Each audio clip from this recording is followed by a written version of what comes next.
It's your weekly reminder that we want you to get involved on the show tonight. You're just one text or social media post away from being on the Oklahoma Forward Sportsbooks. On Twitter, use the hashtag OKBlitz. On Facebook, you can see us at News 9 Sports or News on 6 Sports. And later in the show, to vote on play the percentages, text Dean or text John to 79640. We welcome in our Blitz football analyst, Dusty Dvoracek. Dusty, good to see you. We're going to talk OSU and OU now. The Cowboys leave for Phoenix on Wednesday. The Guaranteed Rate Bowl against Wisconsin is on the 27th. You know, Mike Gundy's been very active when it comes to the portal, despite what he may have said coming down the stretch in the regular season.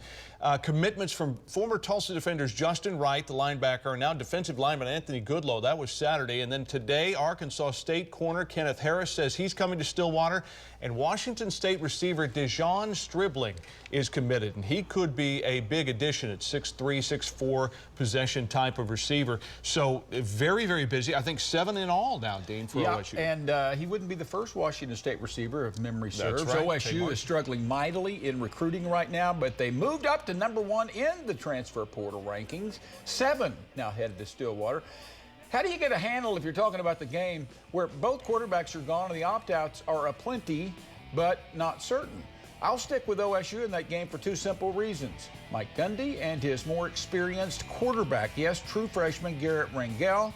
I expect the coach and his quarterback to outduel a team going through a coaching change. Yeah, look, I mean, Mike Gundy was criticized a lot for not utilizing the portal, and he's been using it, as you mentioned, more than anybody. But I'm going to tell you what, the biggest fish might still be out there, Brennan Armstrong, and this is a former Virginia quarterback, fantastic in 2021, #2 in college football in passing yards per game. He's got some moxie, some swag to him, some real toughness, can throw it. Excellent mobility and escapability. Had a Virginia game, watched a lot of his tape.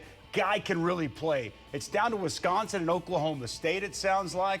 Wisconsin just signed former Oklahoma quarterback Nick Evers. Could open the door for Brennan Armstrong. He's got 1 year of eligibility. They like Rangel. They like Flores coming in from Nebraska. But, man, if you could get Brennan Armstrong as a stopgap for next season at depth, veteran leadership, ooh, what a huge get that could be for Mike Gundy at Oklahoma State. Really could be solid in that backfield there. And by the way, Flores and the other guys, like even the transfer portal guys, like Wright and Goodlow and all of them, if they're going to be on campus and in classes in January, now the NCAA says they could go to the bowl site in Phoenix and take part in practices there. I said all along, back when the recruiting was really bad, I mean, it's still 59th, I think. They've still got a lot of guys to bring in, and the portal was nothing to speak of.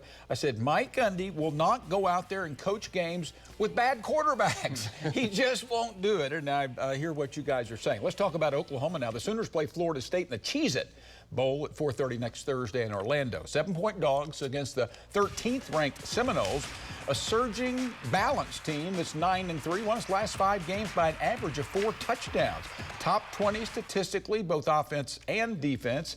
For OU, run game defense is key, I believe. 2 impressive backs and a veteran quarterback in Jordan Travis, who test defenses for 60 minutes.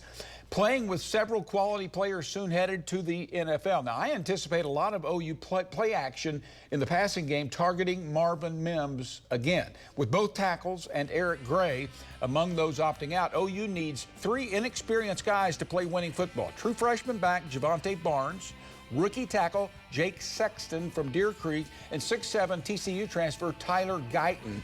Briefly in recruiting, always last-minute changes, often disappointments, but sounding like safety Peyton Bowen, a top 10 national recruit, he's wowed me that there's a chance that he will sign with Oklahoma, a pretty decent chance, and that would be a grand slam. Yeah, some of these recruiting gurus, they say that he switched his commitment. Some alleged gurus. Exactly. We'll see what, I mean, Notre Dame's where he's going right now, but if they could get him from Guyer, it would be big. They had huge news this week, though, guys. We talked about it last week. Deshaun McCullough, the Indiana portal transfer, this is huge. He's 6'5", 230, an edge player that's an absolute dude. And Oklahoma just doesn't have body types like this. He can play outside. You can move him around as a second-level linebacker. His versatility, his athleticism is unlike anything Oklahoma really has on the roster right now. Helps that his brother is a four-star safety coming in that's going to sign on Wednesday as well. Both those guys inked their commitment earlier this week, and that was massive for Brent Venables.